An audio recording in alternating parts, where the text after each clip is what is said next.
Welcome to Trench Diaries. Today another episode of On Patrol Live, and today I am on an old airfield in East Germany, in Brandenburg again. And this is the airfield that was used by the Wehrmacht, by the Soviets, and now it is a museum and it has very interesting history, and I'm going to tell you all about it. I'm on my way there right now, and there's an event today which wasn't planned on my part, and we'll see if you can see it right now. There's an old timer, which is what we call it in Germany, an old car event with the focus on American cars actually. And yeah, I get some B-roll of this, but the main objective is, look at this, the main objective, look at this. I have to be careful so as to not get run over. The main objective is to show you the airfield and a couple of airplanes that are stationed there that are quite interesting, and tell you about the history of this airfield. So I'm on my way right now and I will tell you all about it. Stay tuned. There's going to be a lot of B-roll, and I'm probably going to do a bit of voiceover because there's quite a few people there and I don't want to get on anyone's nerves. So I'm going to be arriving in about 5 minutes, I think, and then I'll tell you about this old airfield called Finowfurt. See you then, stay tuned. And I've put some soothing music on, and here we see the entrance to the airfield. Like I said, it's an old military airport, which is now a museum / airfield raceway, and there's a civilian airport right next to it. And right next to the entrance we see this beautiful Su-22M mixed between the cars, and then some Ural trucks, old GDR trucks. You see the remnants of the original logo, and another one, this one's modified as a crew vehicle, small locomotive. There's a small railway track going across the airbase, and here we have a very bland vehicle, a silver Mark 6 VW Golf, and right next to the left this should be a 9K52 lunar launch system. Interesting vehicle, powered by two V8 engines, one for the left side of the vehicle, one for the right side of the vehicle. So the left wheels are powered by one V8, the right wheels by the others. This is a ballistic missile system, pretty inaccurate, pretty old school, but quite cool, and pretty nice Suburban right next to it.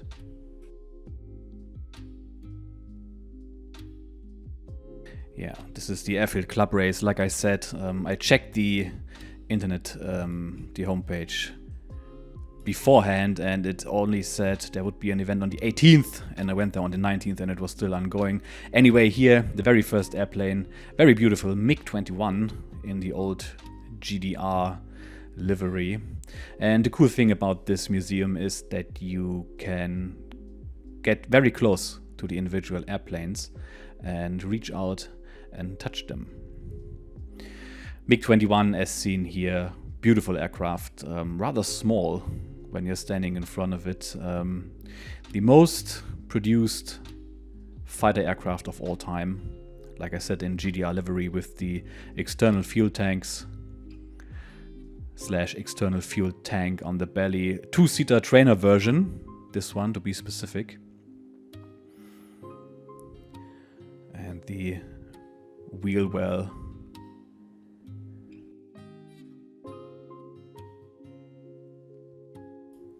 Closer look here at the nose cone, which housed the radar for the radar-controlled gun sight.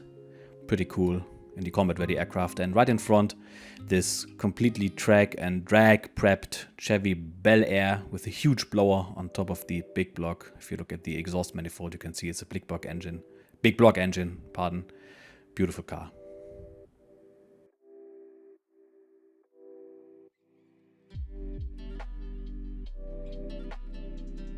Turning down the music for this one.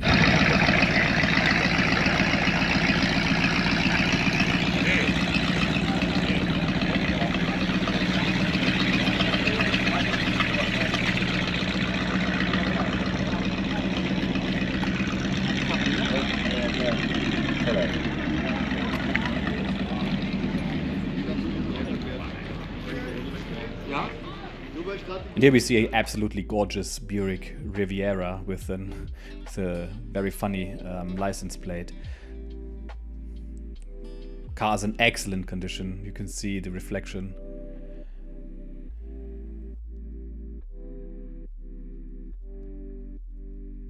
And as you can see, the museum grounds are used as a campsite for the duration of the weekend. And people would just go and camp right next to the aircraft, under the aircraft. And then between all the camping vehicles is another MiG-21, this time not the trainer version, but the, I'm making air quotes, the real version. MiG-21 PFM used here, as you can see on the image, with the jet-assisted takeoff rockets. The Eastern Bloc used a system like this, like the jet-assisted takeoff, the JATO system that the US used as well, but it wasn't widely used. And you can see here the canopy has absolutely positively shit backwards visibility, almost zero backwards visibility. And again, you can barely see the GDR markings on the rudder or the vertical stabilizer. And someone's pitched their tent under the horizontal stabilizer, as you can see.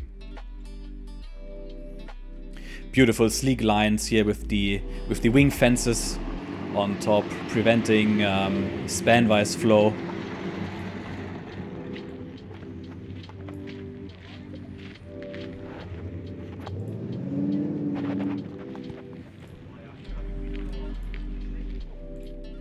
Yeah, you see all these cars, I'm going to say all of these cars, most of these cars in absolutely beautiful condition. And here we have a MiG-23 swing wing interceptor aircraft, ground attack aircraft as well. And funny story about this one.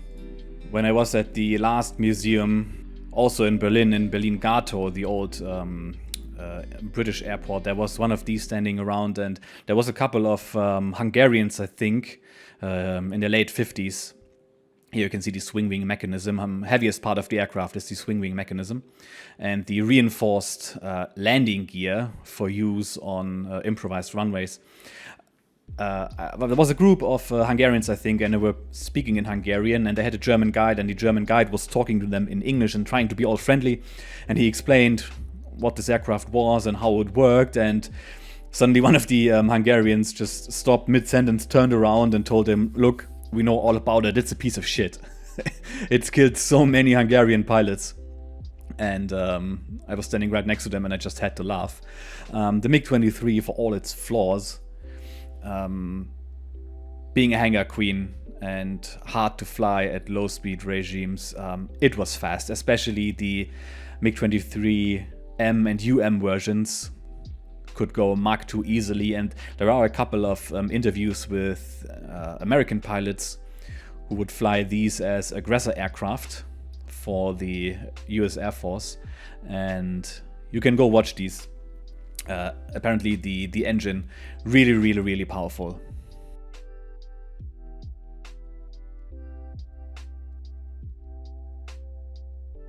Here a nice red rod in the custom class with a Space Marine helmet as a hood ornament, specifically a Primaris Space Marine helmet, but I digress. And this should be a MiG-17, the Soviet answer to the F-86 Sabre, as you know, bubble canopy, and the 23mm cannon in the front.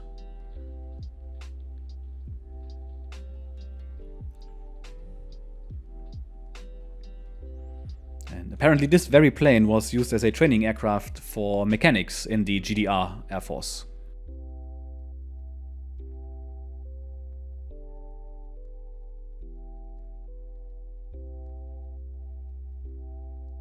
And moving on, like I said, there are small railroad tracks on this airfield used to move around ammo and fuel, and the tracks are still visible. And sometimes you can book a tour because the locomotives are still functional and you can ride around the airfield having a bit of fun.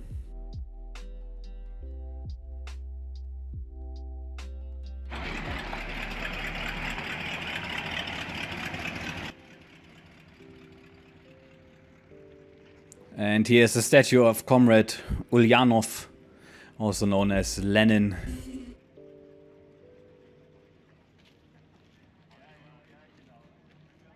And these should be SA-11 launchers. Quite nice. And this is an SA-8 missile on board a 9K-33, I think.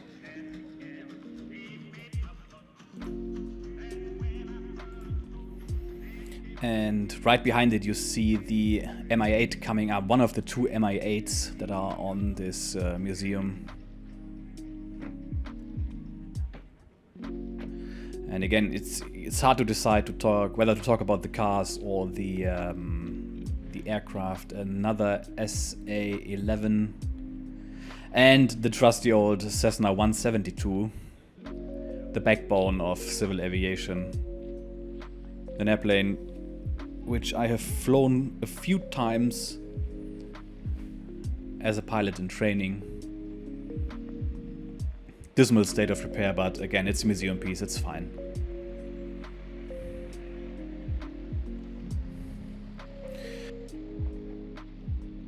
Portable shitters.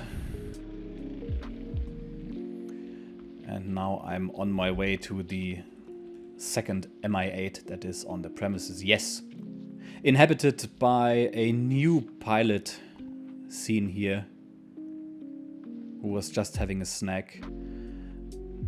And at this point I'm figuring out how to get in there, because on most other aircraft there were signs as to under no circumstance get inside any of them, but this is the Loadmaster, it's just hanging out. But there was no sign here, so I just assumed it would be fine to go in, so I did. Right now I'm trying to find out how to get in with just one hand, because I'm carrying the camera in my right hand, but I'm not as flexible as I used to be.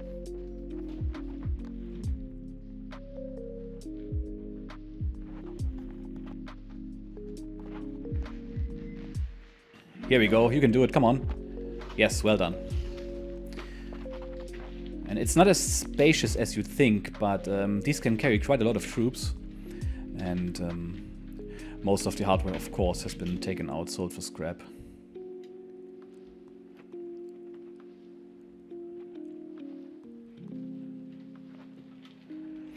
So let's get out again. Yeah, these can carry some fully loaded troops and get them into the AO very quickly. And no engines in this one. The other one I think still has engines in it, but this one, of course, does not.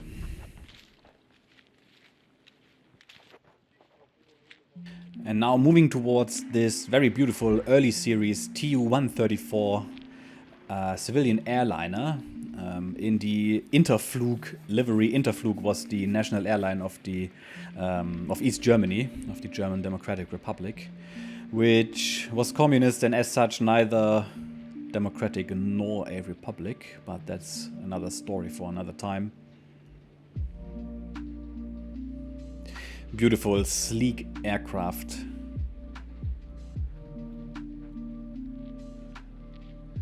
Highly swept wing. And you see this is an early version, easily recognizable via the glass dome in the front. No navigational radar in this one, but a navigator. And he had to look outside someplace, so they just did install a glass nose cone. Later versions would have this replaced with a navigational radar system.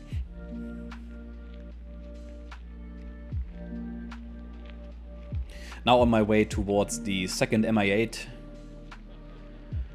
This one in getting once again being distracted by this beautiful car here.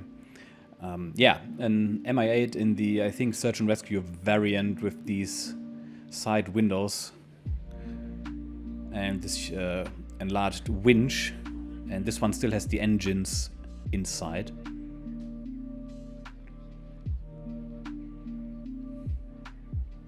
Yeah, these observation domes, let's call them that. You could stick your head in and get a view down below.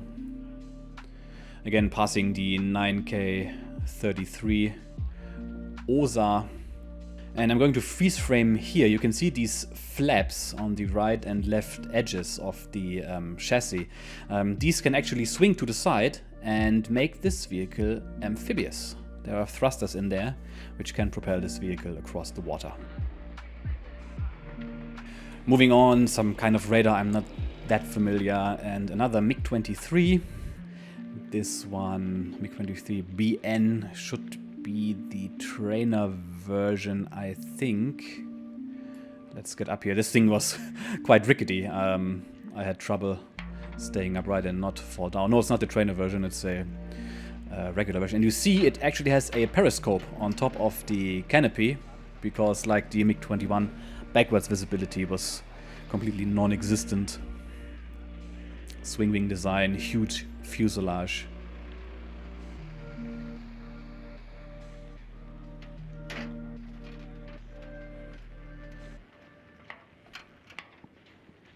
Pitot tubes. There's a camera in there somewhere.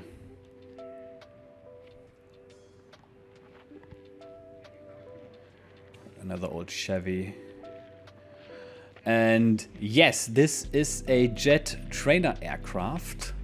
Pretty nice looking. The L-29 Dolphin in German. This is a jet trainer. Widely used for jet training in the East German Air Force. Jet training in the East German Air Force actually was on the better part when you look at the Eastern Bloc. Most people don't know, during the Cold War about 600 pilots died during flight training and training flights in the Soviet Union, which is quite a lot if you think about it. And then moving back along the main along the main road. This one should be a huge fuel tank, an old one. And some people actually convert these into race cars, and we're going to see one of these later in the video. Old F-150 truck. Yeah, like I said, this airfield is special because it housed a few quite special Wehrmacht units. One was the Night Fighter Squadron that was quite successfully used in the Battle of Britain, and it also housed the 200 Squadron, which was testing and evaluating captured aircraft. So the Wehrmacht actually had a couple of P-51s, and these were evaluated and tested right here. And right next to this Yak-38 is a memorial for the victims of the Cold War, signed by a German and a Russian officer. A Yak-28 ground attack aircraft. And looking at these engines, you might think that these are copycat engines of the BMW turbines from the Me-262, but they're not actually. They were Russian designs of their own, first mass-produced Russian turbine engines. And here you might think this is a Douglas DC-3/C-47. It is not. It is actually a Soviet IL-14. This was actually used as the successor to the DC-3 / what was it called? The LI-2, the Lysunov 2, which was a copycat of the DC-3.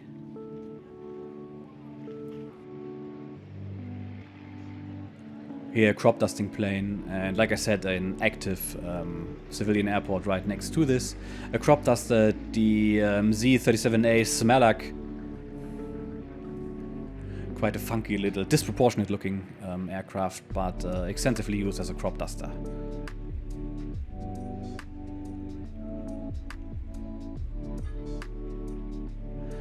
Another Model T red rod. Yeah, there were some snacks, and like I said, I did not expect this event at all, so I didn't bring any cash for snacks. The only thing I could afford was a single Coke for $2, and I had to I had to haggle with the shop owner because I was supposed to pay $3 for the cup. So another extra buck, which I did not have, but I promised not to throw it into the ground or onto the ground and litter the place. And they let me go off with my €2 Coke. Now, moving across the grass here towards an arresting system and another MiG-21 and this really nice Model T or Model A hot rod. Like I said, this airport housed the 200 Squadron of the Luftwaffe, the Wehrmacht-era Luftwaffe that examined all the captured aircraft. They all started from here. And then it was used by the Soviets, and there were a lot of interesting planes stationed here. Among them, the powerful MiG-25s, in response to the SR-71 being stationed in Britain during the Cold War. And yeah, they were supposed to intercept the SR-71 should it ever cross into Soviet airspace. But you know the SR-71, it would have just done SR-71 things.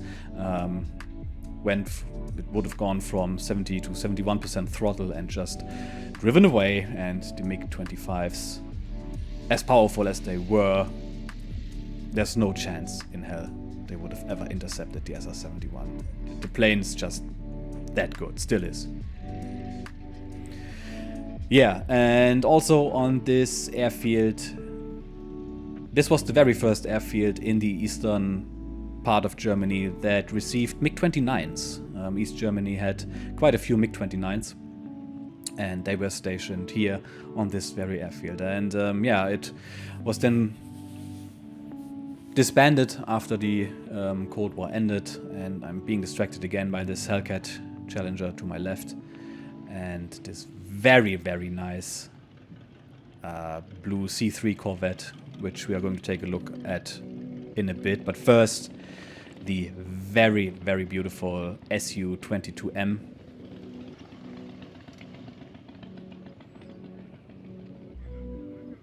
And this is the second time that I've seen an Su-22M in the flesh. The first time was in the other museum at Berlin-Gatow. And this thing, it's substantially larger in reality than you'd think. It's way larger than the MiG-21, which it gets easily confused with, but it's easily discernible because it has these... Well, A, it has swing wings on the outer part of the wing, and it has these huge wing fences, again, preventing spanwise or sparwise? Sparwise, it should be sparwise airflow, preventing the wingtips from stalling. And doing the saber dance. Yeah, very sleek aircraft, swing wing. I love swing wing aircraft.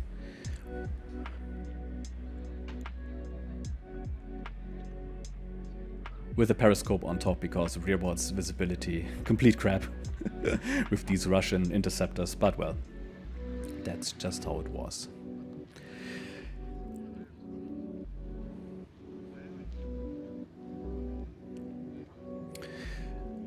Really nice Mustang here, convertible. And moving across the open field towards the racetrack, and here we have a Hellcat Charger, one of my favorite cars. My dream car being a purple Hellcat Charger, current gen. Absolutely gorgeous car. Almost as gorgeous as this Targa C3 Corvette.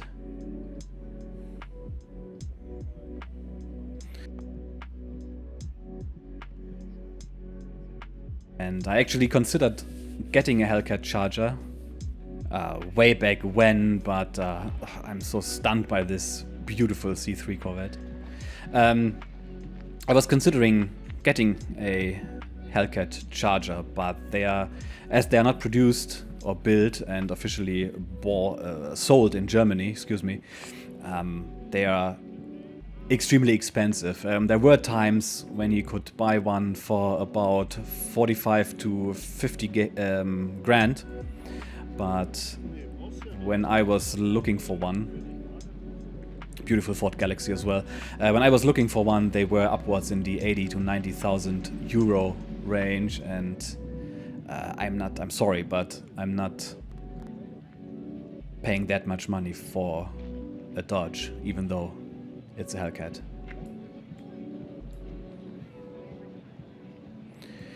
Moving along towards this gorgeous MiG-17. This should be the trainer version, I think.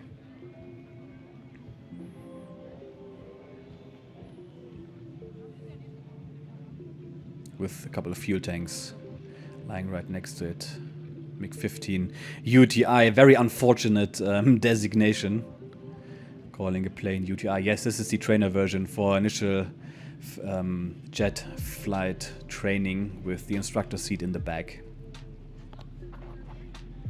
Apparently MiG-15, easy to fly, highly performant aircraft.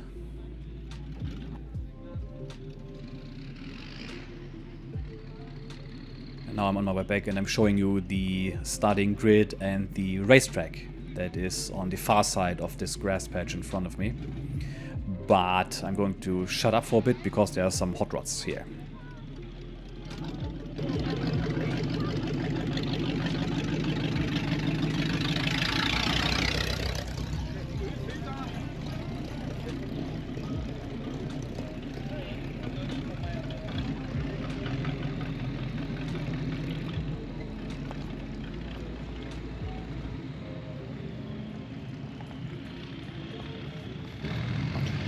So I've moved off a bit of the main area where the old car, the classic car meet is taking place, and the classic car quarter-mile race, in fact.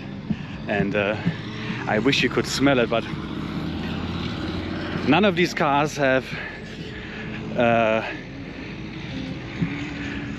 none of these cars actually have any catalytic converters, which is something that you only realize when you're standing close to them. And when I'm leaving here, I'm probably going to have lost about 5 IQ points, because I'm quite certain that some of them are running leaded gas. So wish me luck that I'm not getting dumber just walking around here, but it's quite nice. This might surprise some of you, but there's a very active classic car scene in Germany, especially American cars. And it's nice to see such a huge collection of them, not just standing around, but driving around all the time. And there's also a lot of music playing, so if this video gets demonetized, don't worry, it's fine. Yeah, there's quite a few planes left to go. I'm gonna have a look, and yeah, keep watching if this is what you like. This is entirely unplanned. I didn't know that this was going to happen. Just wanted to show you the airfield, but I'll take it.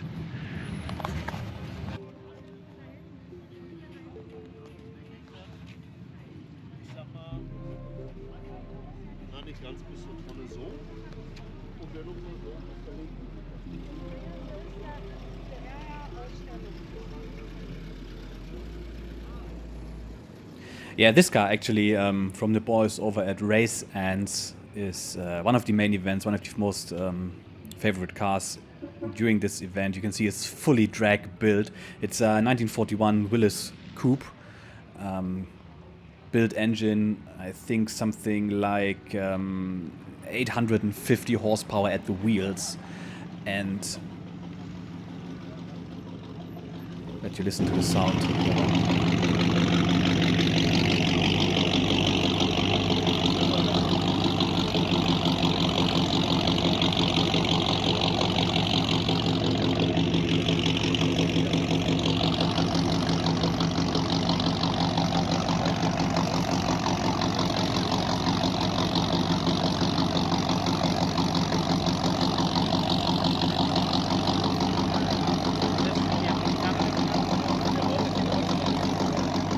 Yeah, 850 horsepower at the wheels, and this thing before the racing started, this this Willys Coupe and another car, they were doing a warm-up race, and I completely underestimated how fucking loud this thing was, and it's hard to describe. I could feel it in my stomach, in my lower intestine, and my ears were literally ringing for a couple of minutes afterwards because I was standing right next to them.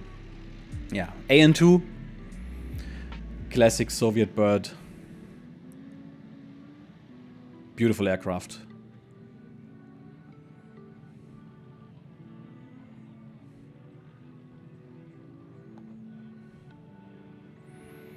And some of the planes and exhibits that are housed in this museum, unfortunately, they were moved during this event. There are some engines from Soviet classic warbirds around. There are some wrecks of some FW-190s apparently somewhere around here, but they moved them off because of this event. Some rocket pods from the MiG-23, I think, and the Mi-8.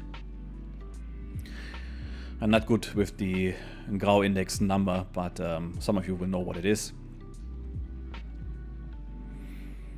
Yeah, and again, it's hard to decide between the aircraft and the cars.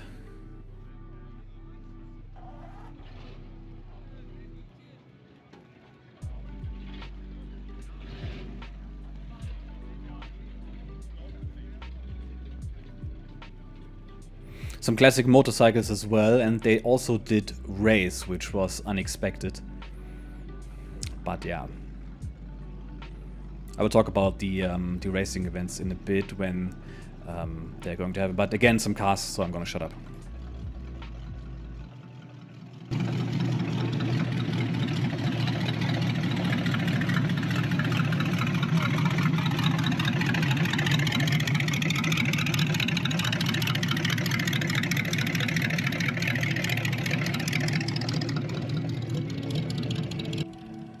And I'm going to talk a bit about the car in a second, but first we'll have a small look at this M18 Dromedar, which is another crop duster.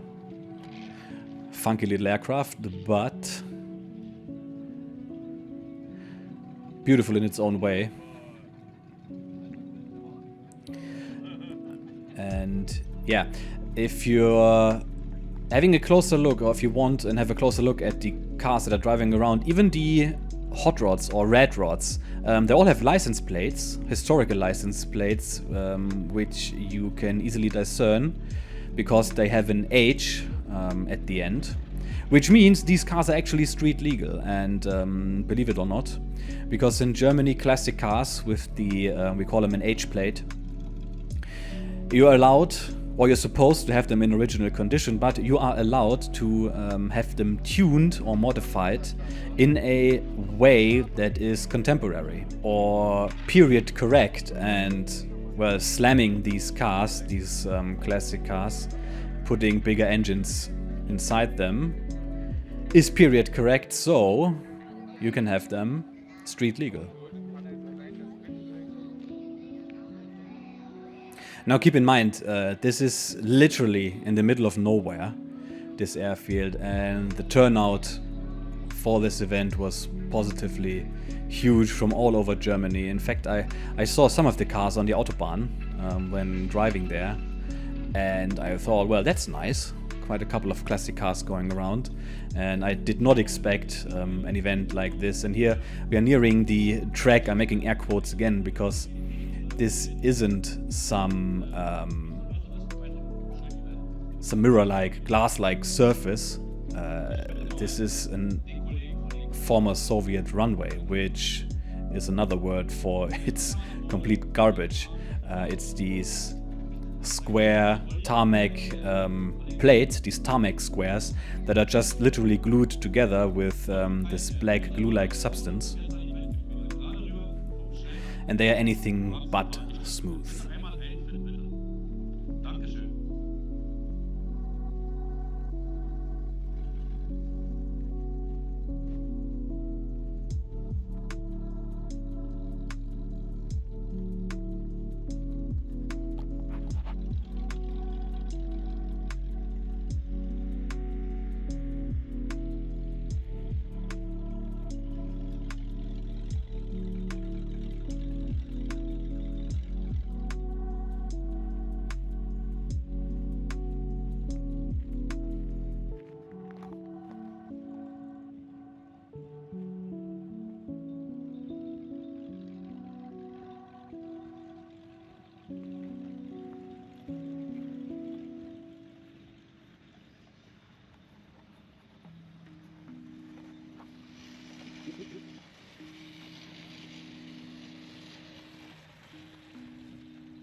Look at the distance between the exhaust manifold, in the exhaust manifold. And here, like I said, one of these former fuel tanks converted into a race car.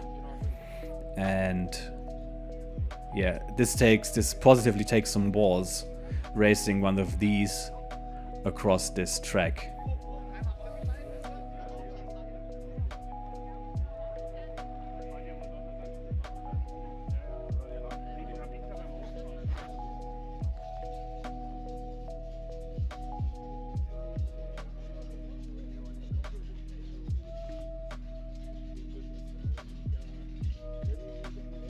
And here on the left you can see one of these, you can see the slammed truck. And this one actually also raced, and I have a video of this one. This was hilarious.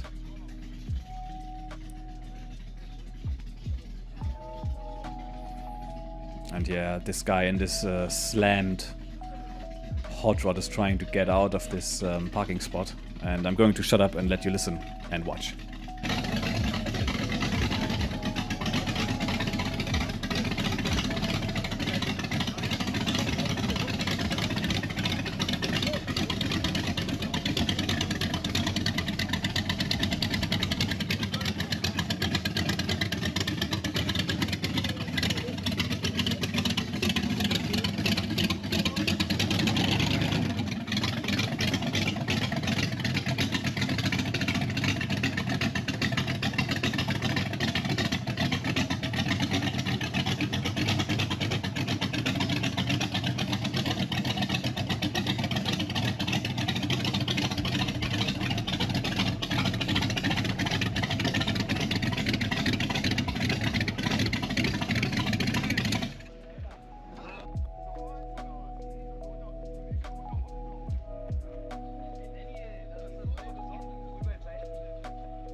Here again, I'm moving towards the starting line, and the firefighting crews coming up using a vintage fire truck,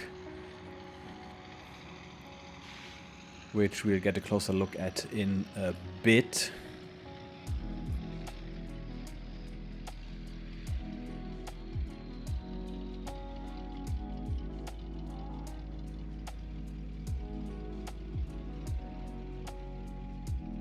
And this is the lineup of the cars shortly before the racing would start. Flathead Ford, always fun to look at.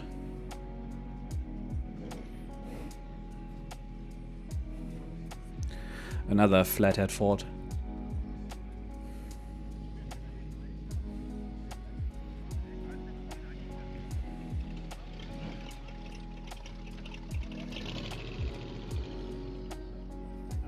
And this is not even half of the lineup. The cars were arriving one after the other,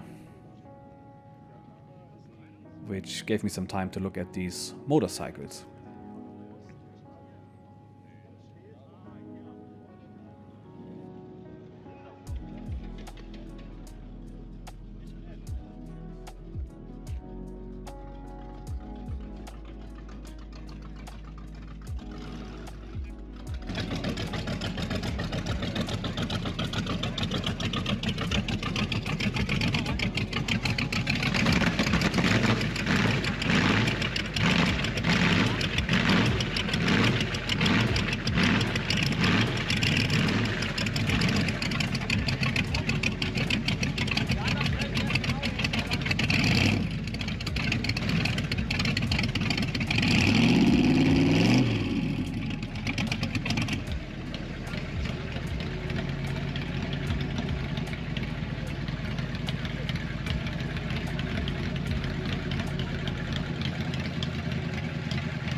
and like I said, this is the inaugural race, which is yeah, no points. It's just to promote what is about to happen, and it's the 850 horsepower Willis coupe on the right and a modified Ford Model A, I think, on the left, which looks a bit rickety, but it's also quite fast.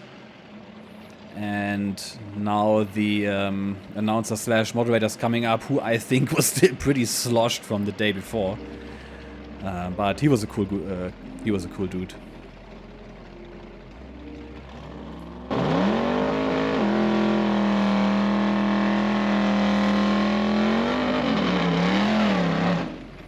And then, as you can see, the starter guy is topless, which is because they, for some reason, forgot to bring him the starting flag, the checkered flag, in time, so he had to use his shirt. But we're about to start, so here we go.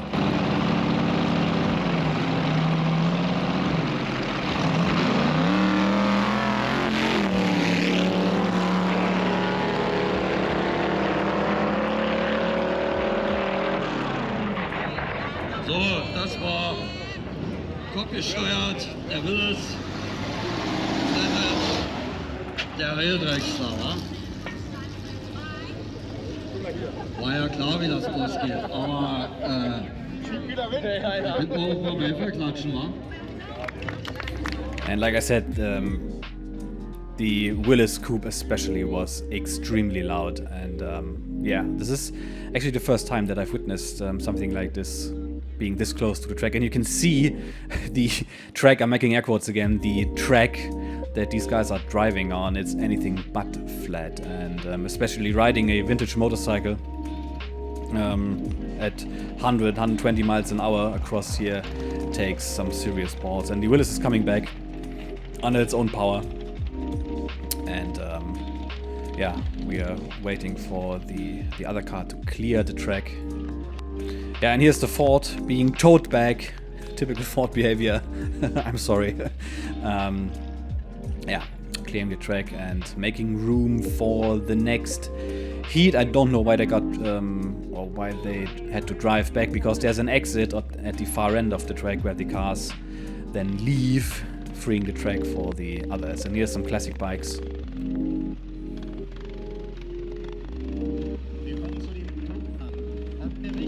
I mean, there's also absolutely zero safety precautions should one of these vehicles just veer off and run into the crowd. Die Bahn noch nicht frei.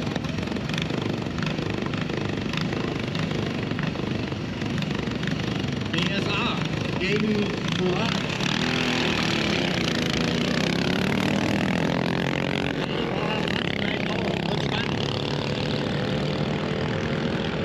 Der Rucksack klappt vorn.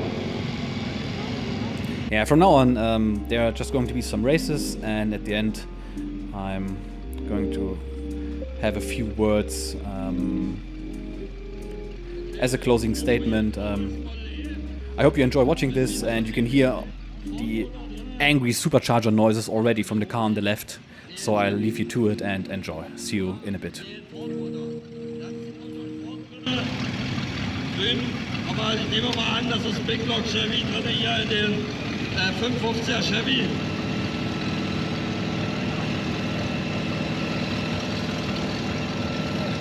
Kann noch ein bisschen vor.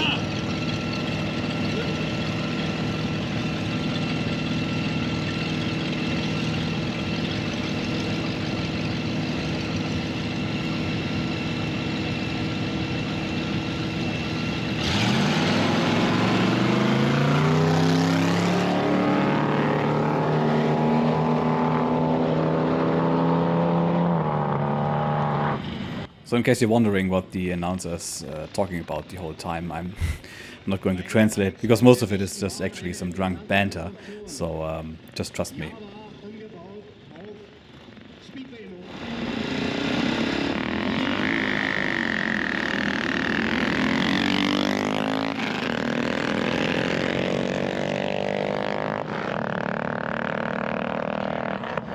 Die Java hat erwartungsgemäß gewonnen. So, jetzt sind wir hier mit der 74, Sascha Wetzel. Typi-Motor drin. Nimmt an 250 PS, habe ich hier auf dem Zettel stehen. Ja, der gerade den schönen Burnout gemacht hat, hier der LKW. Das ist die Nummer 77.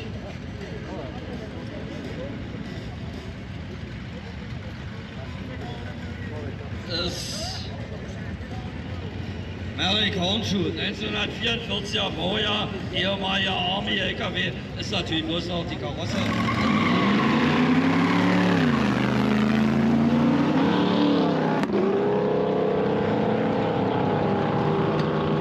So, normalerweise haben wir hinten, wenn es knapp ist, springt hinten jemand raus und zeigt an, welche Bahn wer vorne gelegen hat. Das ist ja manchmal ziemlich knapp. Ich bin gespannt.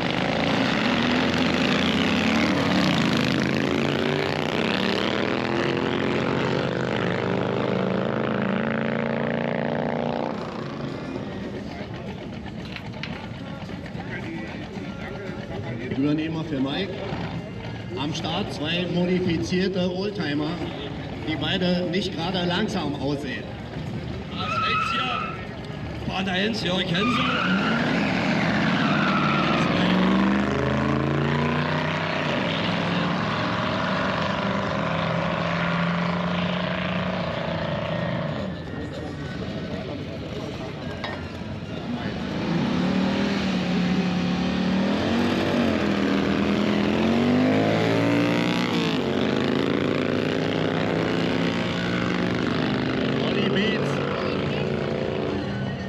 Hätte beinahe den Gasbogen so abgerissen.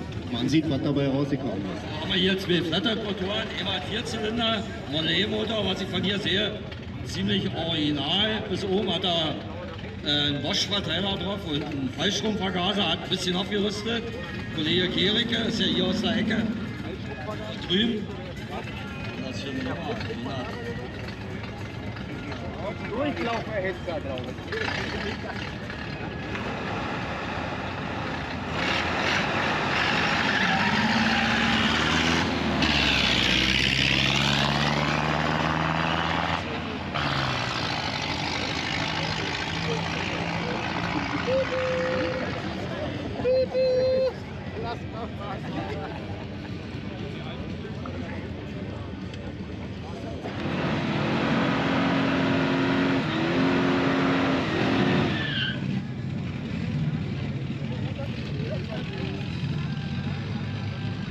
Auf der linken Bahn bereitet sich jemand auf einen schnellen Lauf vor. Man bekommt hier oben keine Luft.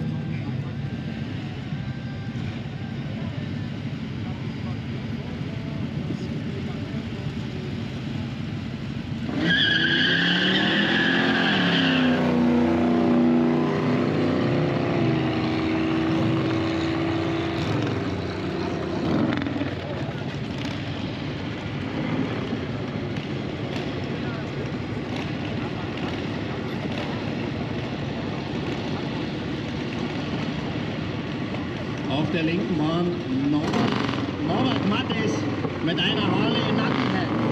Baujahr 36. Rechts.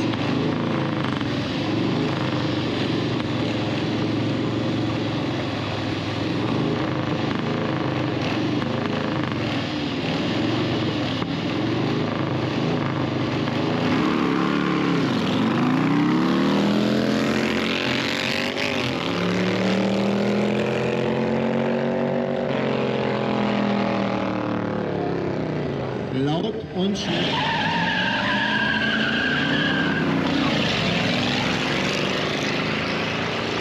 Ja, schlägt sich Backer mit seinen Blättern. Gar nicht so übel.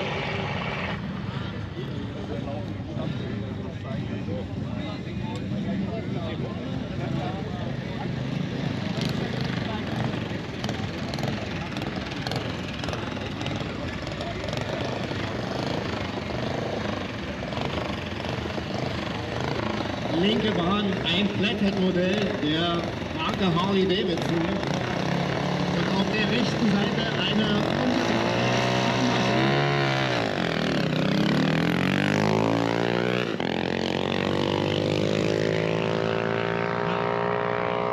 was soll man sagen?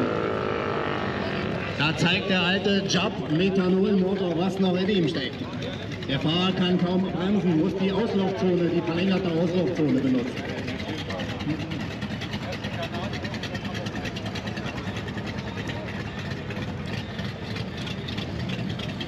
So haben wir jetzt hier zwei ziemliche Exoten. Christian Quatz hier mit, das Auto hat er schon sehr lange auf der linken Bahn hier, auf Bahn 2. Das ist tiefer gelegt und so weiter, sehen wir ja. Hier vorne haben wir einen alten Opel, der auch schon jahrelang hier fährt.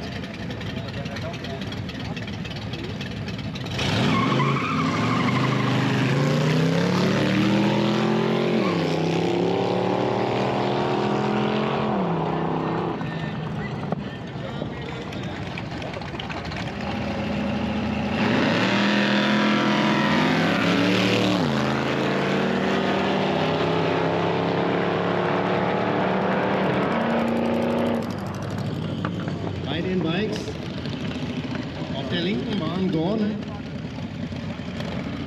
mit seiner 1200er Springer. Schönes Motorrad, auch schnell. Rechts Alexander, ebenfalls Harley Davidson FL, Baujahr 1953, 1200 Kubik, 50 PS. Die Bahn ist frei gleich.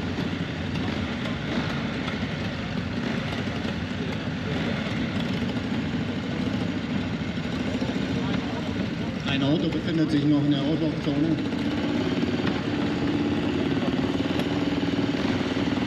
Oh.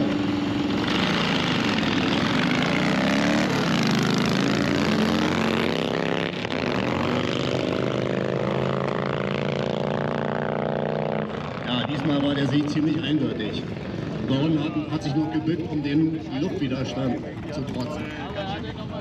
Aber die Handgeschalteten sind natürlich sowieso da immer mit Verzögerung. Mit der 79 Löffel von der Patina Kings 400.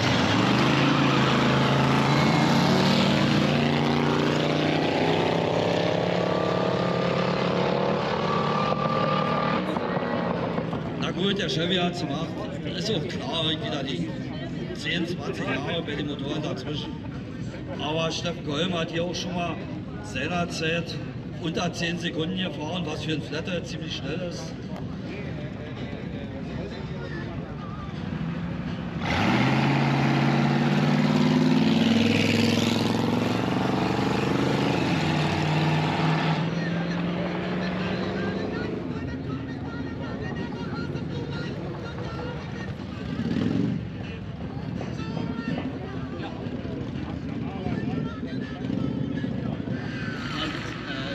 Zeigen wollen, was auf der Straße geht.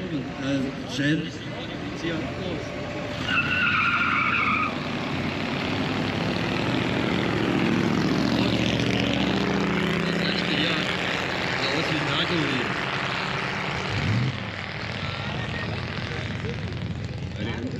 Im Rechten sieht es so aus, als ob er von hier aus direkt am Urlaub fährt.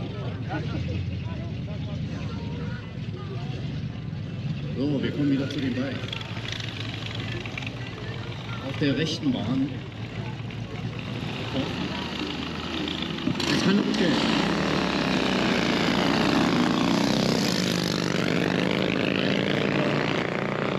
Sehr schnell von hier aus gesehen. Die rechte Bahn. Thorsten macht's. Anker, Ford A, 5 Liter, 250 PS.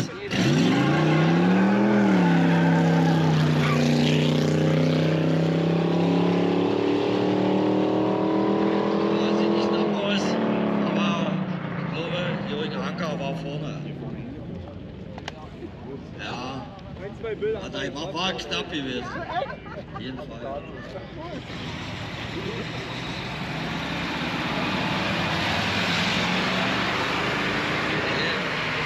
Das Original. Das sehen wir natürlich jetzt so Zeit, die ein bisschen länger dauern. Die Waage,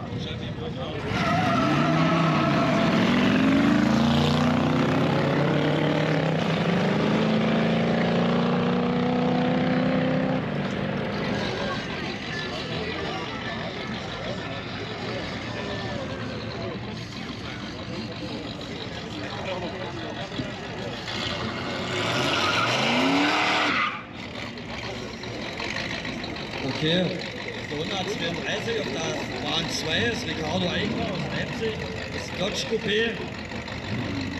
Und hier, die 32 ja Ford, würde ich mal sagen. Ja.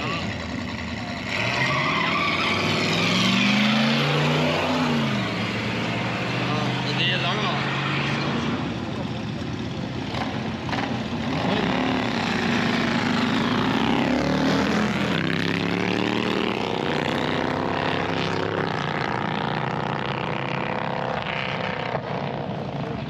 Die linke Bahn gewinnt.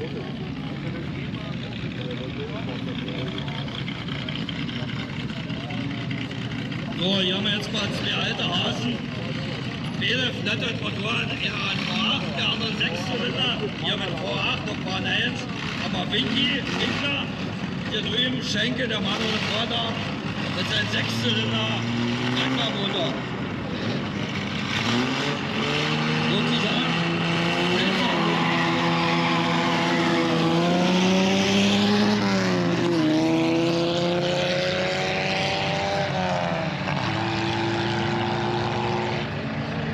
Der einzigste V8 mit einem Drehzahlbegrenzer.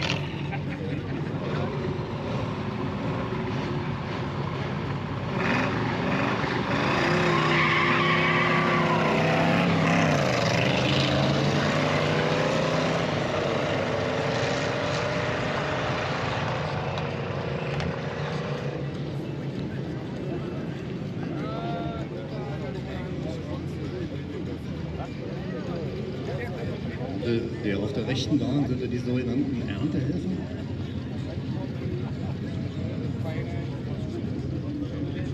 Hinten eine schwere Kiste, wahrscheinlich mit Bleibatterien, um den Druck auf die Hinterachse zu erhöhen. Aber eine alte Harley hinten macht sich genauso.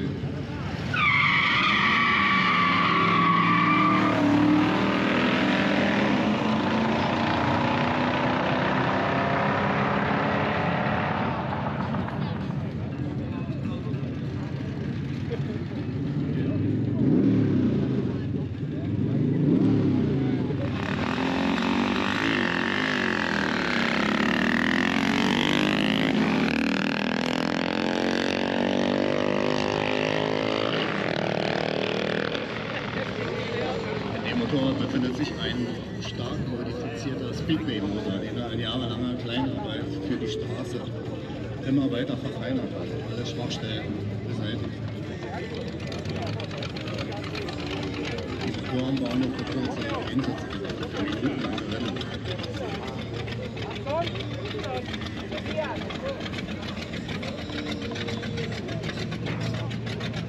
So, hier die Order auf Bahn 1. Ein Big Block, alten Big Block Chevy aus den 50er Jahren, Vorgänger von den bekannten Big Blocks.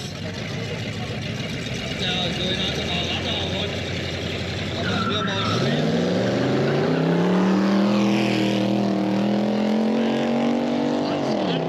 Ein Fiat Topolino. So, also der wunderschöne 60er.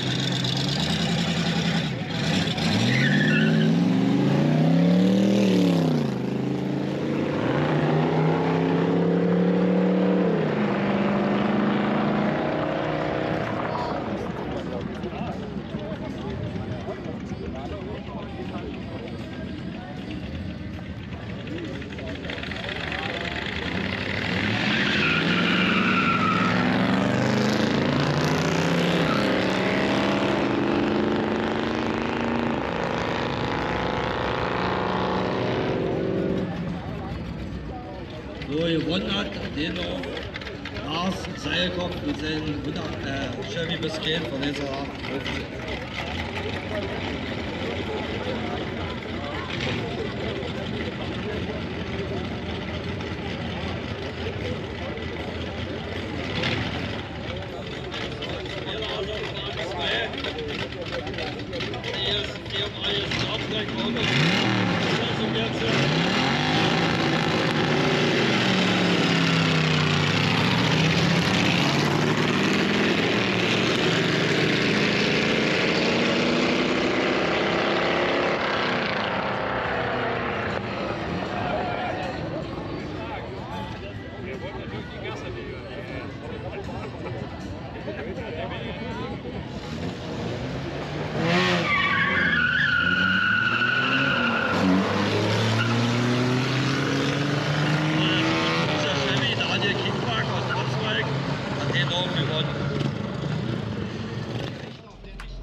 So that has been the airfield in Finowfurt, and like I said many times, completely unplanned. So I hope you enjoyed. 1, history of the airfield. 2, the aircraft that are on display here, and 3, some classic cars racing on the 1/8 of a mile. And yeah, let me know what you think. I enjoyed this pretty much. I'm a huge muscle car guy, huge car guy in general, but I love American muscle cars as well. In case you must know, because I've been talking about old American cars, muscle cars to be specific, there's only one true brand, and that's Pontiac. And I'm still mad that they killed it off. So, just a short interjection on with the video.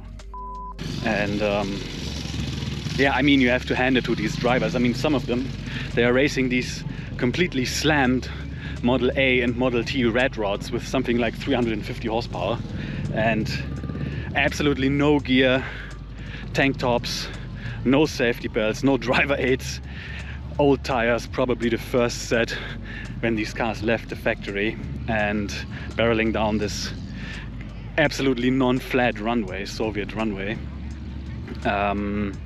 with the original suspension, with live rear axles and leaf springs, and not the cool composite transversal kind that the modern Corvette has, on the old shit kind.